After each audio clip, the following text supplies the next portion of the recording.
2024 সালের জন্য আবারও ইতালিয়ান সরকার স্পন্সর ঘোষণা করেছে। পৃথিবীর বিভিন্ন দেশ থেকে 1.5 লক্ষের মতো লোক আসতে পারবে এ ভিসায়। বাংলাদেশিদের কোটাটাও নেহাত কম নয়।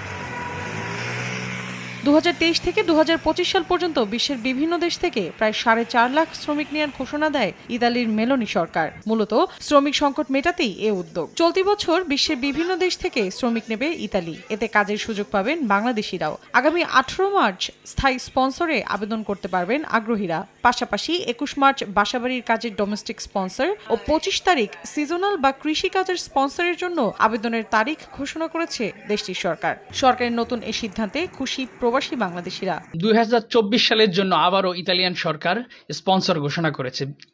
পৃথিবীর বিভিন্ন দেশ থেকে 1.5 লক্ষের মতো লোক আসতে পারবে এ ভিসায়।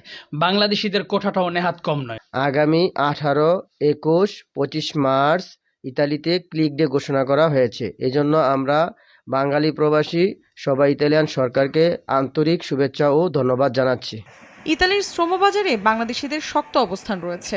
দেশটিতে প্রবেশের সবচেয়ে সহজ উপায় হলো স্পন্সর ভিসার কোটার মাধ্যমে আবেদন দাখিল করা। এই প্রক্রিয়ায় ভিসা নিয়ে এরই মধ্যে হাজার হাজার বাংলাদেশি প্রবেশ করেছেন ইতালিতে। মূলত উন্নত জীবনযাত্রা, ভালো বেতন, শিক্ষা ও চিকিৎসার সুযোগ সুবিধা থাকায় বাংলাদেশি অভিবাসন প্রত্যাশীদের কাছে অনেক জনপ্রিয় ইতালির স্পন্সর ভিসা।